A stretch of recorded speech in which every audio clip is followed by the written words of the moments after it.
Estaremos hablando del sufragio. El sufragio o voto es considerado en una expresión política de la voluntad individual y su existencia tiene por objeto la participación del ciudadano en la designación de los representantes del pueblo y de determinados funcionarios públicos o la aprobación o rechazo de ciertos actos de gobierno. Características del voto, propiamente dicho.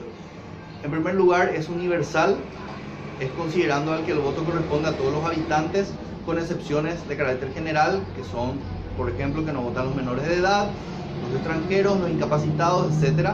Y los de carácter calificado restringido, que solo permite votar a quienes poseen determinada posición económica o cierto grado de instrucción.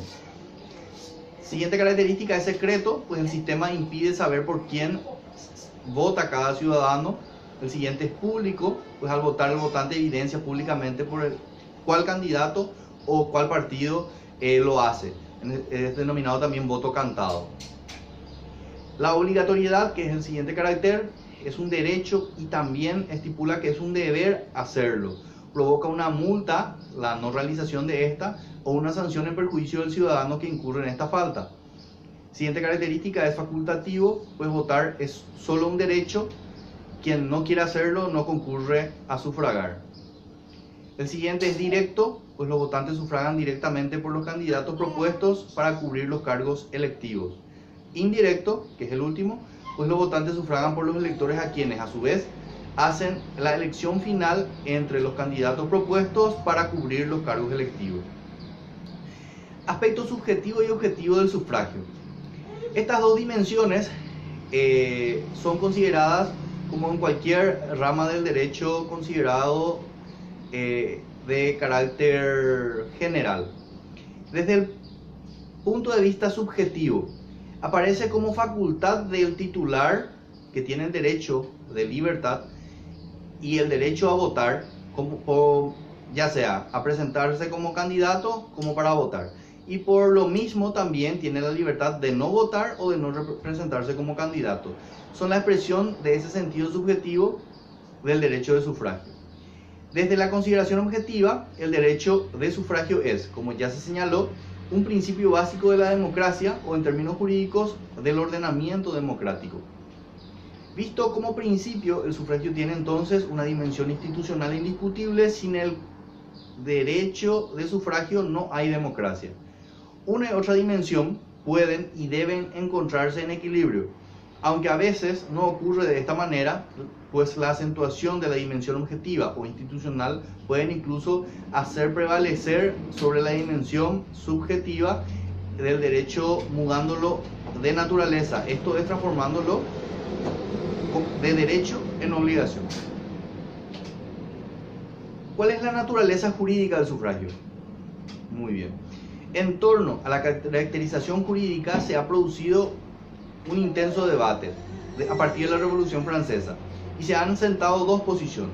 La primera, el sufragio como derecho, que habla de que la teoría del sufragio como derecho aparece conectada a la concepción rusoniana de la soberanía popular, entendida como la suma de las fracciones de soberanía que corresponden a cada ciudadano. A partir de aquí se deduce de que el sufragio es un derecho preestatal innato a la personalidad. Para Rousseau, de la cualidad de ciudadano se deduce su derecho de voto, derecho que nada puede quitar a los ciudadanos, concluye. Y el segundo, la siguiente posición, es la del sufragio como función. Esta teoría se conecta con la concepción sillesiana de la soberanía nacional. La nación, ente distinto a cada ciudadano que la compone, es la única soberana, de la que se deriva la separación entre el derecho de ser ciudadano, ius civitatis, y el derecho de ser elector, ius suffragii. De acuerdo con esta doctrina, son titulares del ius suffragii aquellos ciudadanos que reúnan las condiciones determinadas por el legislador, que les coloca en una situación objetiva particular. Se les pide que participen en la elección de los gobernantes. Con ello, no ejercen ningún derecho personal, sino que actúan en nombre y por cuenta del Estado. Ejercen, por ende, una función política. El sufragio como deber. La lógica inherente a la concepción anterior conduce inevitablemente a admitir que el sufragio es un deber jurídico estricto. No es el sufragio. Mantienen los que apoyan esta tesis un derecho disponible por el individuo, sino una obligación jurídica impuesta al individuo en aras al funcionamiento armónico de la vida política del Estado. Aunque los teóricos del voto obligatorio sostienen que éste no coarta la libertad individual porque solo obliga al ciudadano a participar bajo amenaza de una sanción, pero no impone deber alguno respecto del contenido del voto, consideramos que el sufragio, que deja de ser libre en cuanto a la decisión primaria sobre su emisión, deja de ser auténtico sufragio. A partir de estas teorías clásicas han surgido modernamente otras concepciones que tratan de enmarcar el sufragio bien como función estatal, bien como función pública no estatal, bien finalmente como derecho público subjetivo y función pública no estatal. Esta última concepción flexible e híbrida es la que ha sido acogida mayoritariamente tanto doctrinalmente como en el derecho positivo y permite clasificar al sufragio entre los derechos de función. El sufragio es, además de un derecho personal, aunque ejercido corporativamente, de carácter funcional, una función, pues a través del mismo se procede a determinar la orientación de la política general, ya sea mediante la designación de los órganos representativos, ya sea mediante la votación de las propuestas que sean sometidas a la consideración del cuerpo electoral.